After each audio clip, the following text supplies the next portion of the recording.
السلام علیکم ورحمۃ اللہ وبرکاتہ. الحمد للہ رب العالمین والصلاة والسلام على سید الانبیاء والمرسلین وعلى آلہ وصحبہ اجمعین. اما بعد فاعوذ باللہ من الشیطان الرجیم. بسم اللہ الرحمن الرحیم. وَأَن لَيْسَ لِلْإِنسَانِ إِلَّا مَا سَعَىٰ. سورة النجم آیت نمبر 39. وقال النبي صلى الله عليه وسلم تركت فيكم أمرين لن تزلوا ما تمسكتم بهما كتاب الله وسنة رسوله. محترم صدر مجلس، حکم صاحبان، مشرق و مربی اساتذہ کرام و معلمات محترمات اور میری پیاری سہیلیوں، آج کی اس انجمن میں میرا منتخب کردہ موضوع ہے قرآن خوانی اور ایصال ثواب. محترم سامعین و سامعات، عصر جدید کے مسلم معاشرے میں بہت ساری بدعات و خرافات کی بھیڑ ہے جنہوں نے اپنے قدم کو مضبوط و مستحکم کر لیا ہے. انہی میں سے ایک قرآن خوانی اور ایصال ثواب بھی ہے.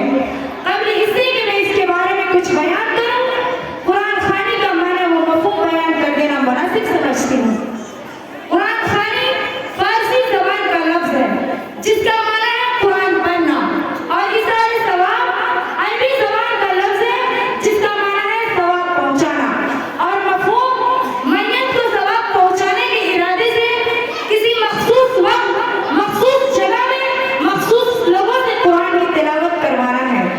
محترم سامعین و سامعات، قرآن خوانی کے ذریعے مردوں کو ثواب پہنچانے کا رواج اب ہر جگہ عام ہو گیا ہے. عوام اپنے مردوں کو ایصال ثواب کے لیے قرآن خوانی کی مجلس مقرر کرتے ہیں، اور حاضرین مجلس میں سے کسی شخص یا کسی مخصوص پیشور قرآن خواہ کو جیسے تیسے قرآن ختم کر کے اس کا ثواب میت کو پہنچاتے ہیں. اس رسم نے اب پیشے کی شکل اختیار کر لی ہے، اور میلاد خواہ کی طرح قرآن خواہ بھی ہر جگہ بسہولت پائے جاتے ہیں. قرآن خوانی کی اجرت بھی قرآن خوانی کی حیثیت کے مطابق گھٹتی اور بڑھتی رہتی ہے. اس سے بھی عجیب تر یہ ہے کہ بڑے بڑے دینی مدارس، بین الاقوامی اور شہرت رکھنے والے دارالعلوم بھی آئے دن قرآن خوانی اور ختم خواجگانی کی مجلس منعقد کرتے رہتے ہیں. ایسی حالت میں خرافات کی اس آندھی کا روکنا اور سینے بدعت پر بند باندھنا آسان کام نہیں.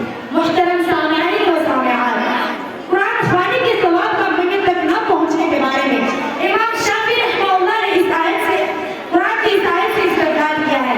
وَأَن لَيْسَ لِلْإِنسَانِ إِلَّا مَا سَعَىٰ. کہ انسان کو وہی ملتا ہے جس کی وہ کوشش کرتا ہے.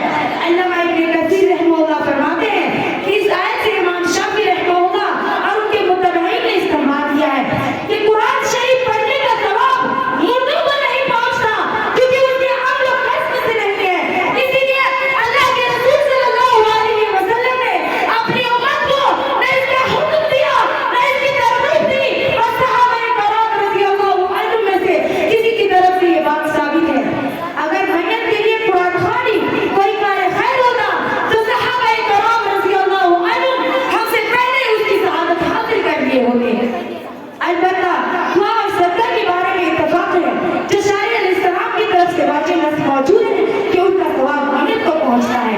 ارشاد نبوی ہے اذا مات الانسان انقطع عمله الا من ثلاث: صدقة جارية او علم ينتفع به او ولد صالح يدعو له. صحیح مسلم. محترم سامعین و سامعات، ہمارے رب نے یہ قرآن کس لیے نازل کیا ہے؟ کیا اس لیے کہ اس سے تعمیر گھر بنائے جائیں، بچوں اور مریضوں کو پہنایا جائے، یا اس لیے کہ قبرستان میں مردوں پر پڑا جائے اور قبر اللہ اس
کتنی عجیب بات ہے کہ قرآن تمہیں زندگی اور موت بخشنے آیا ہے اور اب اس لیے پڑھا جاتا ہے کہ تم سہولت سے مر جاؤ.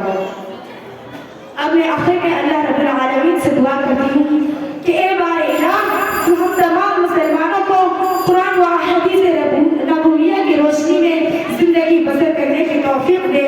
آمین. والسلام علیکم ورحمۃ اللہ وبرکاتہ.